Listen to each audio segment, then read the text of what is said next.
오늘 우리가 함께 살펴볼 내용은 주의 만찬 예식문 1번 시편 찬송 600쪽에 나와 있는 주의 만찬 예식문 1번의 가장 마지막 부분인 감사 부분입니다.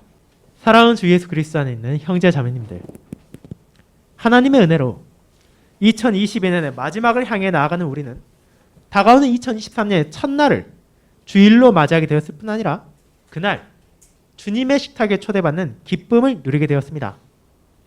그리고 이 놀라운 은혜를 향해 나아가는 우리는 다시금 주의 만찬 예식문을 살피며 그것을 어떻게 받아들이고 어떻게 준비해야 하는지를 살펴볼 것입니다. 오늘 우리가 함께 살펴볼 예식문은 성찬 예식문의 마지막 부분인 감사입니다. 이는 다음과 같은 고백이자 기도입니다. 이제 다 함께 시편 찬송 600쪽에 있는 감사 부분을 읽도록 하겠습니다. 다 함께 시편 찬송 600쪽에 있는 주의 만찬 예식문 1번의 마지막 부분 감사 부분을 낭독하겠습니다. 자비로우신 하나님 아버지, 한없는 자비로 아버지의 독생자를 저희의 중보자로 주신 것을 감사드립니다. 그리스도께서 저희의 죄를 위한 희생 제물이 되시며 영생을 위한 양식과 음료가 되어주심을 인하여 주님을 찬양합니다. 주님께서 참된 믿음을 저희에게 주사 그 믿음으로 이처럼 위대한 은덕들에 참여하게 하신 것을 감사드립니다. 주님께서는 주님의 아들을 통하여 저희의 믿음을 강화시키시려고 성만찬을 제정하셨습니다. 저희가 신실하신 하나님 아버지께 간구하오니 이 성만찬을 통해 주님의 사랑하시는 아들 그리스도에 대한 참된 믿음과 그분과의 교제가 성령으로 말미암아 날마다 증진되게 하옵소서. 주 예수 그리스도 이름으로 기도하옵나이다. 아멘. 이 기도 혹은 고백이라 말할 수 있는 것이 담고 있는 것은 우리의 감사입니다. 그렇다면 감사란 대체 무엇입니까? 그것이 무엇인지 바르게 이해할 때야 우리는 주의 만찬에 참여한 자로서 이 땅에서 어떻게 살아가고 다음의 성찬을 바라볼 수 있는지를 깨닫게 됩니다. 감사란 기본적으로 나에게 주어진 무언가를 기뻐하고 그것을 베푼 대상을 향해 고마움을 드러내는 것입니다. 만약 내가 마땅히 받아야 할 것을 받는 것이라면 그것은 즐거울 수 있지만 특별히 감사할 만한 일은 아닐 것입니다. 간단한 예로 우리가 인터넷을 통해 무언가를 사기 위해 돈을 지불했다면 그 제품이 제 날짜에 도착한 것이 즐거울 수 있겠지만 그것 자체로 그것을 팔아준 사람에게 특별히 감사하거나 하지는 않을 것입니다. 왜냐하면 우린 정당한 대가를 치르고 그것을 받은 것이기 때문입니다. 그렇게 이 감사란 기본적으로 내가 받을 자격이 없거나 혹은 내가 기대하지도 못했던 도움이나 호의가 주어졌을 때 그것을 표현하는 것입니다. 그 사실은 우리로 하여금 주의 만찬 예식문의 앞선 내용들을 돌아보게 합니다. 이 감사의 부분에도 숨김없이 나와 있듯이 저와 여러분은 주님의 식탁을 요구할 수 있는 존재가 아닙니다. 내 안에 하나님께서 기뻐하실 만한 모든 것을 갖추었기에 그분께서 우리를 초대하신 것도 아닙니다. 앞선 자기 성찰 부분에서 살핀 것처럼 저와 여러분은 자신의 죄와 저주를 외면해서는 안 됩니다. 우리는 죄를 미워하는 하나님의 진노를 망각해서도 안 됩니다. 우리가 거기에서 아무리 눈을 돌리려 한다 해도 그것을 잊으려 한다 해도 그 모든 것은 여전히 우리 안에 존재하며 하나님의 공의로운 심판의 대상이기 때문입니다. 하지만 하나님께서는 자신의 독생자를 우리의 중보자로 주셨습니다. 그분께서 저와 여러분의 죄를 위해 우리의 자리에서 대신하여 십자가에 못 박혀 죽으셨습니다. 그분께서 우리 죄를 위한 희생 제물이 되어 주셨기에 우리는 그 은혜로 말미암아 죄 용서의 은혜를 받았습니다. 그렇게 죄 용서를 받은 이들을 주님께서는 자신의 식탁으로 초청하고 권면하십니다. 그분을 기념하는 자리에서 떡과 포도주를 먹고 마심으로 의로우신 그분께서 왜 피를 흘리셔야 했고 왜 죽으셔야 했고 왜 버림받으셔야 했는지를 잊지 않게 하실 뿐 아니라 그분의 모든 사역이 성취됨으로 저와 여러분에게 주어진 약속을 확신하게 하신 것입니다. 우리가 매 주일마다 전해 듣는 복음 설교에서 나타난 복음 안에서 드러나는 이 아름다운 은혜의 약속을 영생을 위한 양식과 음료가 되어주신 그리스도께서 그 식탁에 올려진 음식과 음료를 우리로 하여금 먹고 마시게 함으로써 우리가 들은 것을 직접 경험하고 그것을 붙잡게 하신 것입니다. 그렇게 저와 여러분은 성찬을 통해 경험하는 이 은혜를 감사하지 않을 수 없습니다. 그런데 그것이 우리의 감사의 모든 것이 아닙니다. 믿음 없이 이 식탁에 참여한 자들은 그런 유익들을 결코 누릴 수 없기 때문입니다. 우리가 앞선 예식문에서 고백한 것처럼 자기의 죄를 회개하지 않는 자들, 외식하는 자들은 아무리 겉으로는 신실한 성도로 보이고 형제와 자매를 속이고 당회를 속여서 성찬에 나와 떡과 포도주를 먹고 마신다 하더라도 그것은 그들이 주님의 은혜를 먹고 마시는 것이 아니라 자신의 심판을 먹고 마시는 것뿐입니다. 그렇게 스스로를 낮추고 주님께서 자신의 영이신 성령 하나님을 통해 심으시고 자라가게 하신 믿음 안에서 이 식탁에 나온 모든 이들은 그 믿음을 주신 은혜에 감사하고 그 믿음으로 이처럼 위대한 은덕들에 참여할 수 있도록 하신 그리스도의 자비에 감사할 수밖에 없습니다.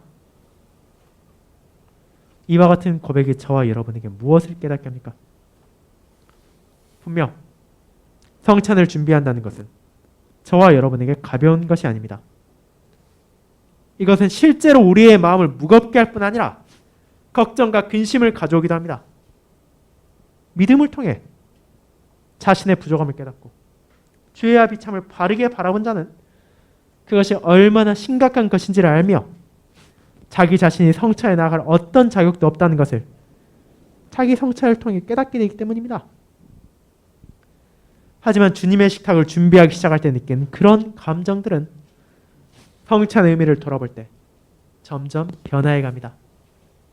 나의 죄와 비참을 겸손히 인정하지만 그런 나에게 베풀어진 하나님의 은혜가 얼마나 크고 놀라운지를 깨닫게 되기 때문입니다. 우리 안에 있는 어떤 것으로도 치울 수 없는 죄에 대한 대가를 치르신 그리스도께서 다른 어디도 아닌 그분의 식탁으로 저와 여러분을 부르십니다.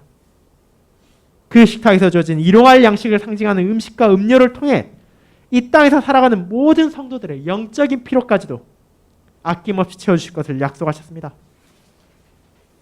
그뿐 아니라 성찬하에서 하나님과의 교제를 나누고 형제 자매와의 교제를 나눈다는 사실까지도 깨닫게 하심으로 믿음 안에서 그분께로 향하는 것이 나 혼자만의 고독한 싸움이 아니라는 것도 알려주심으로 연약한 우리를 격려하셨습니다. 그 모든 위로와 기쁨과 소망을 마음에 품고 우리는 이 식탁에서 미리 맛본 것들을 온전히 풍성하게 누리게 될 그리스도의 날을 함께 바라보게 됩니다. 그리고 그 모든 것이 저와 여러분에게 흔들리지 않는 감사의 마음을 품게 합니다. 사랑하는 형제자매 여러분, 그와 같은 감사 안에서 주의 만찬에 참여했던 우리는 오는 주일 다시 한번 그 감사의 마음을 충만하게 채워주실 주님의 초대를 받아 그분의 식탁으로 다시 한번 나아가게 될 것입니다.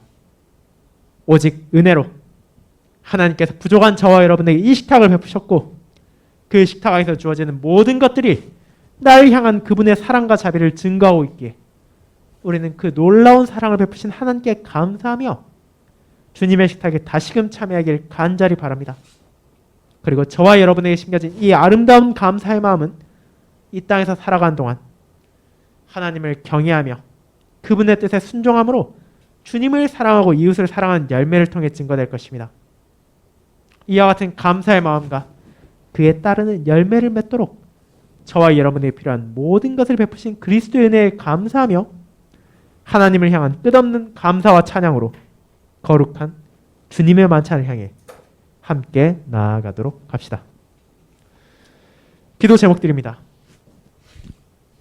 자신의 죄 때문에 진실로 자신을 미워할 수 있기를 위해 그리스도의 고난과 죽음으로 남아있는 연약함이 가려짐을 믿기를 위해 점점 더 믿음이 강하게 되기를 위해 고백과 생활에서 자신의 삶이 개선되기를 위해 위선자들과 회개하지 않는 자들과 같이 심판을 먹고 마시지 않기를 위해 하나님의 언약에 불신과 불경건한 자들로 인해 더럽혀지지 않기를 위해 하나님의 진노가 전 회중에게 불붙지 않기를 위해 주님께서 주시는 위로의 기쁨 가운데서 살고 죽기 위해 나의 죄와 비참에 대해 고백할 수 있기 위해 죄와 비참에서 구원을 받은 은혜를 믿을 수 있기 위해 구원을 주신 하나님께 감사의 삶을 살 수 있기 위해 육체적, 정신적으로 어려움을 겪고 있는 형제 자매들을 위해 우리가 참여할 성찬을 통해 베풀어진 그리스도의 구속 사역을 기념하기 위해 코로나19로 인해 폭설과 가뭄으로 인해 어려움을 겪는 지체들을 위해 하나님께서 베푸신 크신 자비와 사랑에 감사하는 마음을 잊지 않으며 교회가 한 마음이 되어 함께 기도합시다. 이제 찬송 46장 2A 2B절을 부르도록 하겠습니다.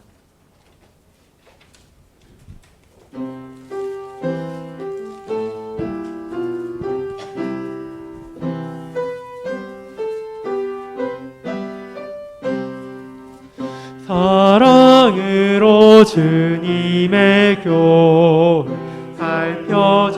살펴주소서. 주님 악에서 매일 구하소서. 늘 지켜주소서. 주님 사랑으로 온전케 하사 하나가 되게 하소서. 정결케 하사 주님의 뜻 따라가게 하옵소서.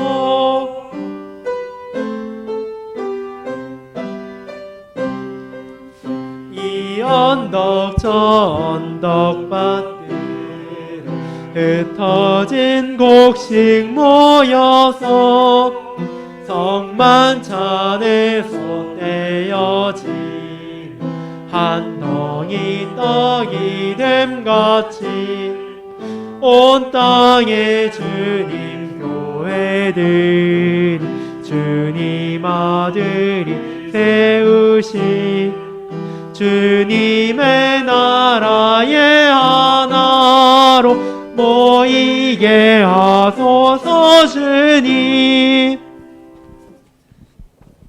네, 이제 각자 기도드리고 집으로 돌아가시면 되겠습니다. 가정에서 성찬 기도회를 참여해 주신 분들도 또 아까 앞서 나눈 기도 제목들을 생각하며 또 자신의 죄를 돌이키고 또 하나님의 은혜에 감사하며 함께 교회를 위해 그리고 형제 자매들을 위해 기도해 주시기 바랍니다.